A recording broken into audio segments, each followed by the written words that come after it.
واحلل عقدة من لساني يفقهوا قولي اللهم صل على سيدنا محمد وعلى سيدنا محمد وصحبه بارك وسلم. Assalamu alaikum wa rahmatullahi wa barakatuh.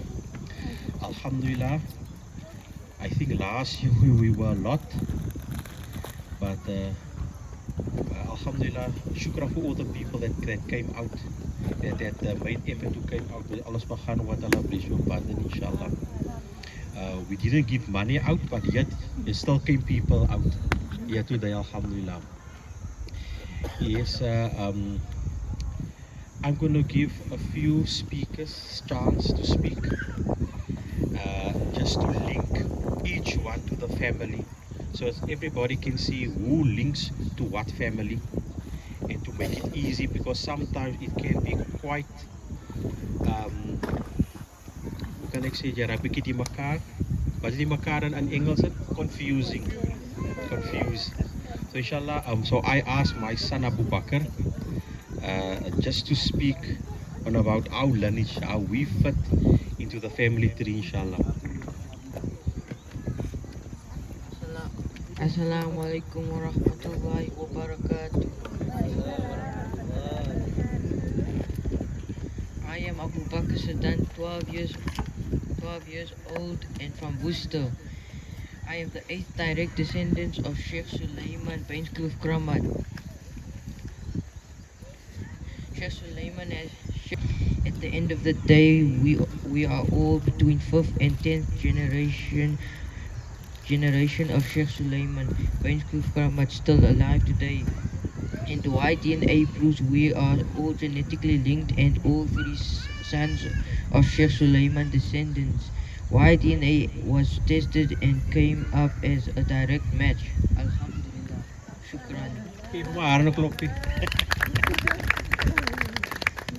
Shukran, mashallah, het mooi gedoen.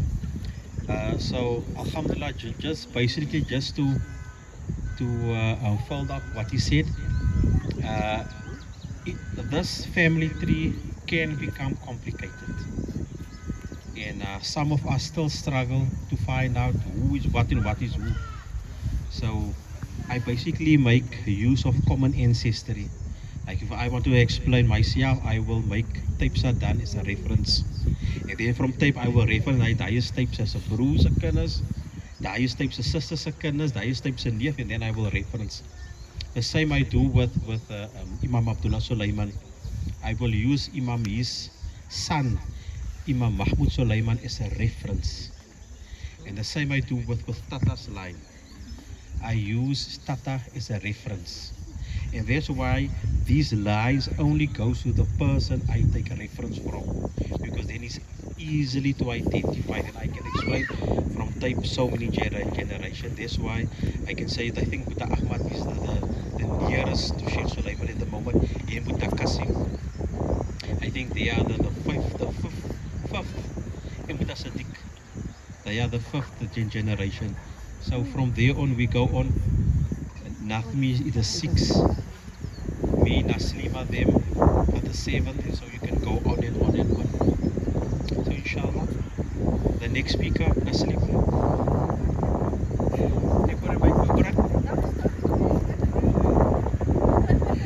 Kassiem.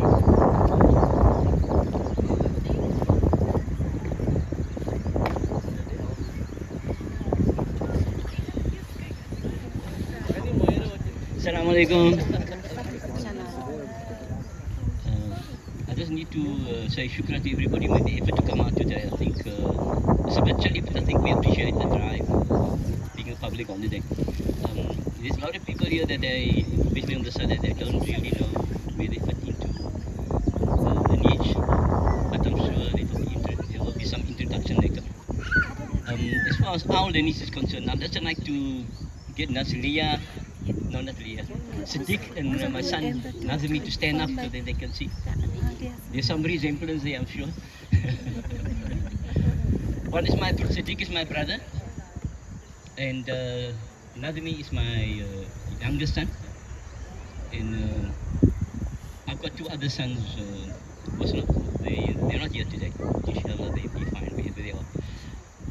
Nhasliema, if you can stand up, she's married to Sadiq. And they have little klomkennis, what they can say, and a paar kleinkennis. I've got 7 grandchildren, so die lijn gaan maar aan. It's a long line to follow. On the chart here in front, we see the Shaykh Sulaiman Sadan. Now, let me just start at the top.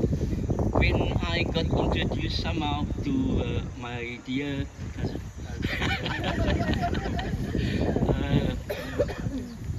Anver, he was insistent that we are related, and I said, no, ek moet confirmation kry. I'm just going to accept it.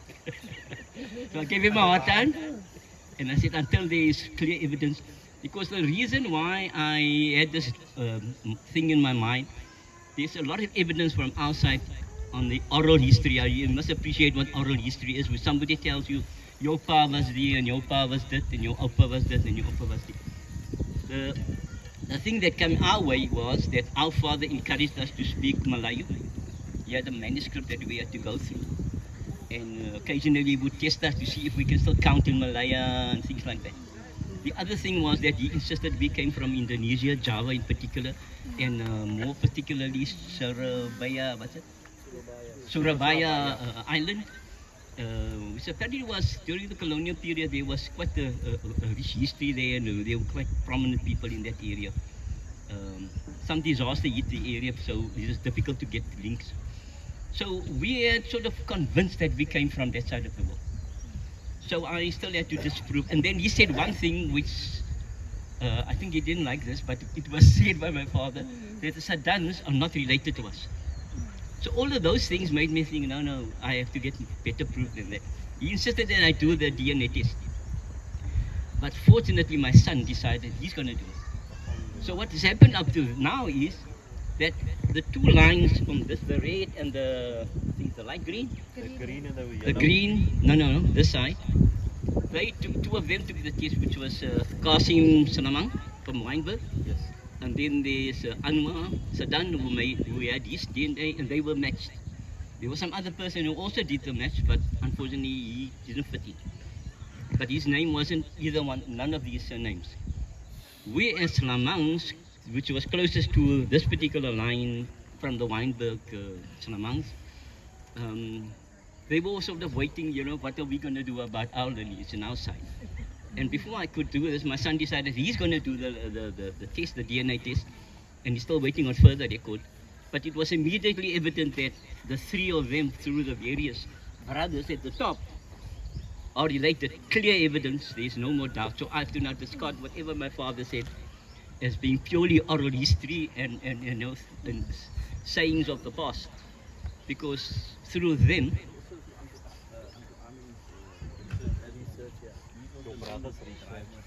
yeah, I don't know. You're talking about my brother Amin. He's older than me. He did some research and he found certain things. And when he finds certain things, he tells me straight, Jay's Fakir. And Anwar is recht. I've got no more doubt. We are not from that side of the world. We are from the Arabian Peninsula, more specifically the south and more the Lebanese side. And there's some links to the Gujarat area and so on. So yeah, this is how we are linked up, and we are all of the same blood, alhamdulillah. Okay, so yeah, that's all I have to say. We can look at the yellow side here of more particularly Imam Mahmoud Slamang. Clearly from the Shaykh Sulaiman, there is, what we knew up to that point was our grandfather Imam Mahmoud Slamang was the first Imam at Claremont Masjid. I don't know if you're familiar with that masjid, Al-Jamia it is known as. When it was built by Shah Muhammad, you will see there's a plaque there that says he built it 1920, early 1920s. Imam Mahmoud was appointed the Imam, the first Imam at that masjid. During that period he was there, he had to take Hujjaj to Makkah. And in 1928, on that journey, I don't know if it was his first or his how many number of trips he took, he wrote a letter to us, which is quite historical for us to read this letter, which is known in our family. He wrote about his welfare and what, telling his family to look after their mother and so on, and the community sent salams and so on. And he said he was well, and they have just arrived in Makkah for the Hajj from Medina. And after that, they heard that he passed away in Makkah. So he's buried there somewhere in Makkah. And that's as much as we know about that particular letter. Says a lot to us about, his history. And I don't know if you saw the picture of him with this long, known kufuya. Okay. So, and they stayed in Claremont, in particular, the Stegman Road, which is dear to the heart of that side of the family. And they've got a huge family. But other than our side, I mean, we were 12, and 2 of them passed away when they were young. Most of us got married, and I don't know, was it probably a dozen kinders or whatever. But then on the other side, my father had, after Shaykh Mahmoud, he had a son called Amin, and my father Abbas. The 2 of them, they've got large families. And Auntie Safura, unfortunately, she couldn't make it today. Auntie Safura Salamang and her brother Abdullah Slamang, who is the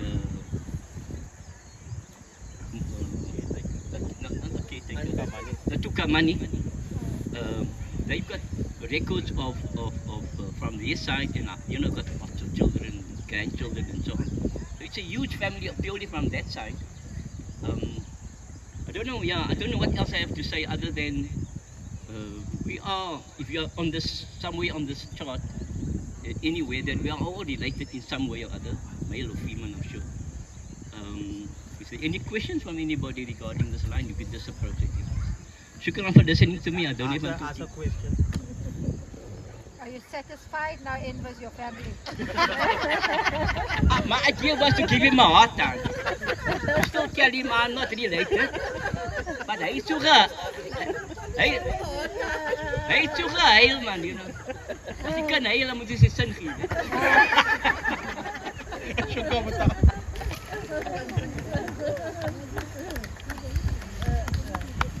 Nhasliema, ga je nog? And next, you Soli, you want to say something?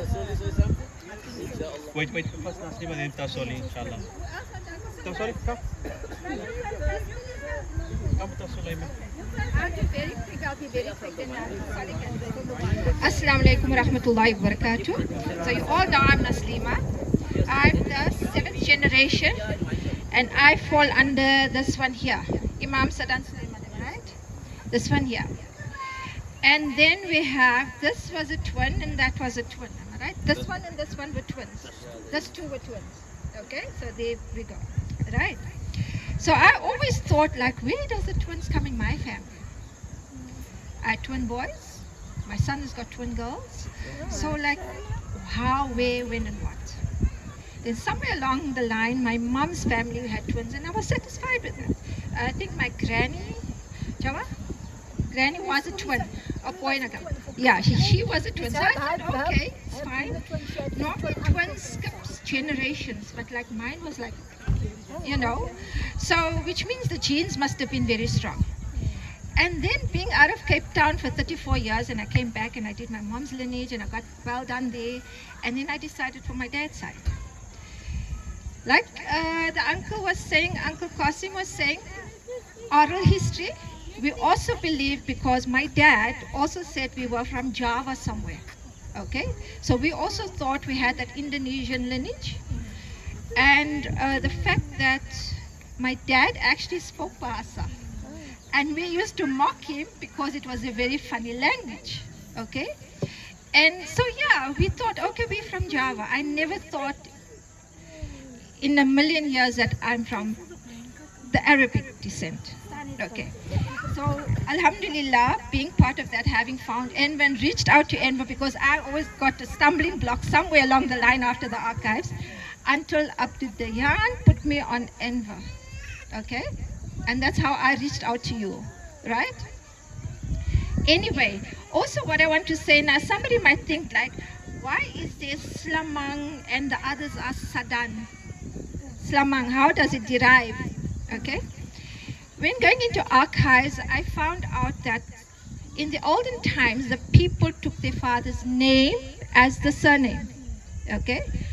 So Slamang actually derives from Sulaiman. You know, when the Dutch, when they ask you your name, they don't hear properly. And that's what they write. They write how they hear.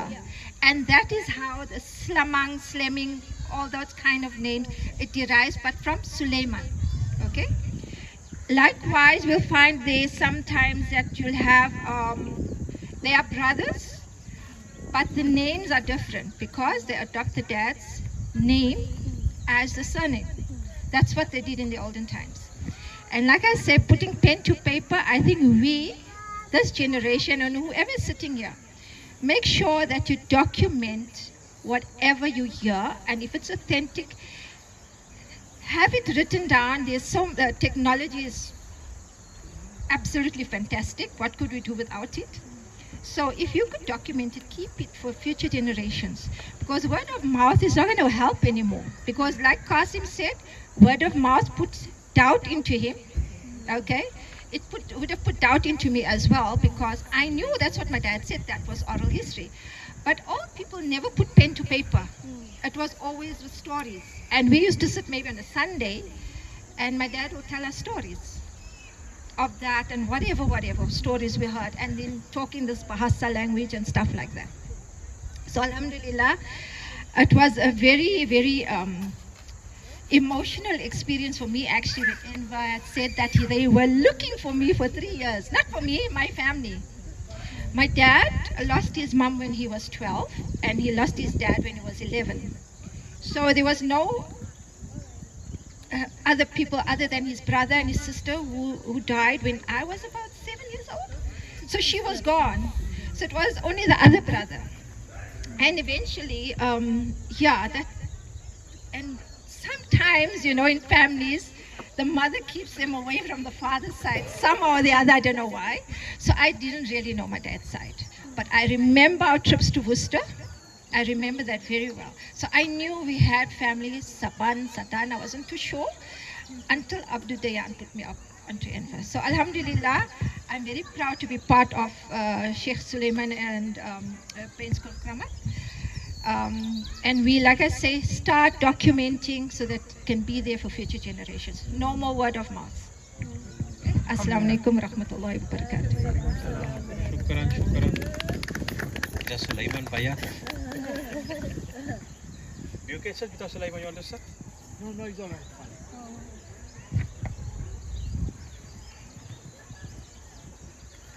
Brothers and sisters and children, Assalamu alaikum. First of all, I'll introduce myself who I am. I'm known as Soli Bhayat. The name is actually Sulaiman Bhayat. My father's name was Ismail. I come from the Salama,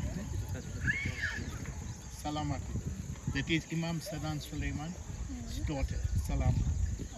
And I actually grew up in front of my granny, which we used to call Oma. And she lived in India, in Surat. When we were young, I was at the age of 3, so my father took us to India, because my father got married to my mother, who was brought up according to the Malay custom. My mother was about 3 or 4 years old when she lost her mother, that is my granddad. So my grandfather from my mother's side got married again with a Malay woman. Obviously all the children, including my mother, they grew up according to the Malay customs. So when my father married my mother, he decided to take my mother to India to convert her into a proper Gujarati. See? So she could speak fluent Gujarati, read Gujarati but couldn't write. But she was totally like a proper Gujarati Kolwadians. And obviously we also grew up in Kolwad, so we were also proper Gujaratis now. When we came back to South Africa, on my mother's side, all the cousins now, you could actually make out that these are India Papa and these are the South African Malays, like that. So anyway, I have been in England since 1958. Yes, there were hardly any people from Gujarat, from India, Pakistan, Bangladesh, because the British, they opened the doors to bring the country up after the war. So they needed the labor force there. So I went during that time. In the olden days, they used to keep records of all the early immigrants coming into England, and my name also appears in that, which I arrived in England at Southampton with Carnarvon Castle. It's a Union castle line on the ship. It took me 20 days to arrive from Durban to Southampton. Anyway, Alhamdulillah, I settled down there in England. My basic education was like a 10-year-old child, because my father used to take us backwards and forwards, India, South Africa, and this way our education was neglected. And then when we came back to South Africa in 1953, myself and my brother, we had to work and support our families. So we hardly had any opportunities to go further in studies. But Alhamdulillah, when I arrived in England, there's a lot of opportunities there, and I took advantage of that and became an electrical heating engineer, and built up my life there. I've got 6 children. One passed away.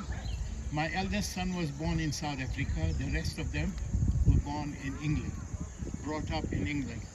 But I was a very strict father, because we were also brought up that way. Because Islamically, I brought my children up in a proper Islamic way. So Alhamdulillah, they've got a bit of, good Islamic background. Okay, they're all settled. One son is here in South Africa. He's just moved to Nhasliema, and he does herbal treatment. But he went to university in England and did IT he had some degrees in IT as well. But his interest was always doing herbal treatment and things like that. Because my father was a Hakim as well, so most probably in the genes it came, yeah. Anyway, I came on this group, Alhamdulillah, which I highly appreciate and thank Allah subhanahu wa ta'ala for that. And when I heard that this meeting is going to take place on the 15th of December, so I specially came from England to come attend this event, and Alhamdulillah. So I'm very, very pleased to meet our family, and also I make dua that Allah Ta'ala must keep us like this and bring us more closer, so we can know where we came from, and all our children and all them, we should give them the guidance as well. I have a lot of information, so it would take a long time for me to, give you the information. But if you want to know anything, please ask me some questions, and let's see if I can, answer you. Now,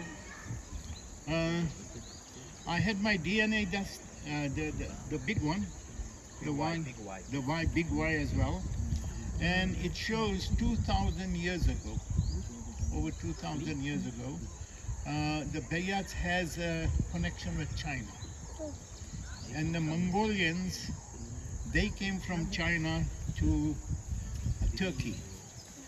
So we have connection from Turkey as well. When I went to Istanbul a long time ago, I saw a lot of Bhayats in the phone directories in Turkey as well. So we have connection that way as well. Yes. About the Bhayats now. In India, we are from Kolwar, which is on the river Tapti. Now in Kolwar, there are several different families with different names, like Sarujis, Baba, Patels, so forth. And they're all interlinked through marriages. So most 90% of the Colombians, especially in South Africa, are related to one another somehow through marriages and all that. And how it came, in the early 20s, most of the villages around Colwood, Surat, they used to come and propose for our girls in Colwood, because the Colombians generally would pick them out from a crowd for their pretty nation. Our women are very pretty. Yeah. So, because at that time there were less ladies than men, so their proposals were declined. So anyway, Dabel Gam, the village of Dabel, they gathered 40 gams, 40 villages around, and had a meeting that these Colombians, they think, they are somebody, so let's boycott them through marriages. We won't. So, because we couldn't get married outside or bring girls or boys in Colwood, so the intermarriages started, and that's how most of the families are families in Colwood. Yeah, what else can I say? 100 years ago, no, 100 years after Hijri, the Arabs used to come to Gujarat for trading, because at that time India was very, very, it was a very rich country, it was a very wealthy country. So they used to end up in Surat, and the port was called Babe Makkah. And they used to trade within the Gujarat area, Surat district and all the villages and all that. And some of the tribes got involved in marriages with the local people in Gujarat. And that I have a list which I actually brought. All the families in Colwood and in Gujarat are there. They are on that list, and it shows which families came from which tribes. So in that list, Bhayat is there, Arabs are there, there is many other as well. But I've got the list, which I will of course leave it with Azila. Okay? Yeah, inshallah. Now, since I've taken photograph of this, so inshallah I will send some information about the Bhayat lineage, and I've got a lot of information. Most of the Bhayats I know, I've met as well. All my uncles, their children, most of them I've met. So alhamdulillah, I've got some information which I will put online, and then we can take it further. Okay, right. So what else can I say? If you only a few minutes. Yeah, okay, yeah. Okay then, all right. Anyway, nice meeting you guys, and Jazakallah for everything. So Sulaiman is 88 years old. In 12 years, he will be 100, inshallah. On the 15th wife. The Achmat Fakir, inshallah. It's a net break om te vra, ek want to close off all my brothers to make dua. Inshallah, inshallah. And you made it? Julle Slamang is erger as Sadan, julle wil net oorvat. People familie, hè. Voor dit. Assalamu alaikum wa rahmatullahi wa barakatuh. My name is Achmat Fakir, and I know this Fakir is F-A-K-I-E-R, and Shaykh Amin Fakir, was his family van hulle. We are Fakirs from Gafsah Fakir. So my name is Ahmed Fakir, son of Muhammad Amin Fakir, son of Ahmed Fakir, and son of Gafsah Fakir, which is the daughter of Imam Muhammad Sadan. and obviously the son of Imam Sadan Sulaiman, which is the son of Shaykh Sulaiman, and Sabra. Hoe jy net die getel nie? Ons moet nou weer tel. 6 or 7? No, Yes. I counted 8. 8. Say Okay. again, Ahmad. Ahmad Fakir from the 8th generation. From you. Oh, from me, I'm son of Muhammad Amin, son of Ahmad Fakir, son of Gafsah, and then daughter of Imam Muhammad Sadan, the son of Imam Sadan Sulaiman, which is the son of Shaykh Sulaiman and Sabra. Seven. I counted wrong. Okay, Alhamdulillah. So Gafsah Sadan, yeah, on the chart here. Obviously, she was married to my great grandfather, Farid Fakhruddin Fakir, and he came from Syria as well. So the Arabic line is politics which is taken. So and with Gafsah Fakir Sadan and Farid Fakir. Just tell how Fakhruddin came to Worcester. It's an interesting story. Okay, I think I'm going to let you tell that story. I'm going to let Anver tell the story afterwards if it's okay. So from Gafsah Fakir and Farid Fakir, I must have my notes here because I had 13, they had 13 children. No, that's the story. And it's all here. And obviously from them come Ahmad Fakir, which is my Upa. And from there we so like I said, Farid Fakhruddin met Gafsah here in Worcester, but I'm going to let Anver talk to that. He was a stowaway. Only joking. He came to Worcester. He overnight in Worcester. And I think he fell in love with the daughter of the Imam and he got married. But there was a short story, it's the same like the Bhayats. They came to Worcester, they make the joke. Ek woon op die lagoene so soet as jy. It's a true story. And they got married at home.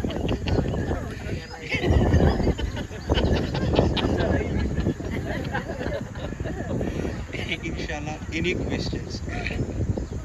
I didn't go into history of Shaykh Sulaiman because I think by now all know the history of Shaykh Sulaiman. So, any questions? Ja, meneer Kassiem. Het je genoeg van mij dan? Ik had genoeg. Say words from media to people. I got to live with it. Alhamdulillah. But I knew I was right. I know when I'm right. Ja, je hebt argumenten. Yes. Je hebt argumenten. When you say from Cape Town, he said, I know your favorite, but he said, your favorite. That was a couple of years ago. Nobody must leave because each one is a gift, a small gift as well, inshallah. And we will. Gaan we afsluiten nou? No, ik heb net over we zien het mention Shafiq Morton is he writing something about this lineage? Yes, I will just explain. Shafiq Morton is busy. I think he's finished. He will publish soon, inshallah. I just want to mention one thing. I met Shafiq Morton. Actually, he contacted me. He asked me about the family and so on. So I explained to Shafiq Morton the oral history. Shaykh Sulaiman was banished out of Saudi. He went to Portugal. From Portugal to India. From Portugal to Indonesia. From Indonesia to Uitenhage, from Uitenhage to Cape Town, from Cape Town to Strand to Worcester, and this was explained how the Sadan family ended up in Worcester. And Shafiq Morton came back again. He said, no. He did his own independent investigation, his own research. He said Shaykh Sulaiman never went to Portugal. So I told him in Afrikaans, ek het wat die storie aan jou verkoop, dus ek het gekry, die wins gemaak. You know that expression? Anyway, and so he said no, Shaykh Sulaiman went from Arabia through to Oman. From Oman, he went to Muscat. From Muscat, he went to India. From India, he went to Java in Benton. From Java, Benton, he went to Port Elizabeth. And from Port Elizabeth, a year later, in 1816, 1817, he ended up in Cape Town. And he gives proof. Sheikh Shafiq Morton says, on the port of Muscat, Shaykh Sulaiman took a ship. That's when Shaykh Sulaiman is known in archive research. You will find two stuff: Sulaiman van Muscat, Sulaiman van Arabia. Some might get confused, but it's the same person. He gave the proof that he came from Muscat. The other proof he gave, Imam Jabaruddin, came to existence in Port Elizabeth in 1816, and he gives the proof as that as well. There was unregistered wills of Shaykh Sulaiman. Now you can think for yourself, a man, a person they never knew, Cape Town never knew this person, they never saw him, they never met him, but the first day he came to Cape Town, he was quite popular. He was so popular until the furthest point that time was Stellenbosch, and his name was mentioned in a few unregistered wills from 1817 till 1822. He had to be the executor of the wills. So Alhamdulillah, I think I can't say much, but Taib, anybody has questions or want to ask or to say something? Nobody. What year did you pass away? According to oral history, in the late 1859. The proof of that, Imam Sadan Sulaiman did application for a masjid on the 22nd of December 1859. It went over to 1860. The next year, it went over to 1861, 15 April 1861, and they got some confirmation that they can purchase this land. And on the 9th May 1878, the land was purchased and the masjid was built. So my great-grandfather's sister, Salma Sadan, she said if you take when they wanted to build the masjid, it was the time that Shaykh Sulaiman passed away. So it was 1859. That is according to oral history.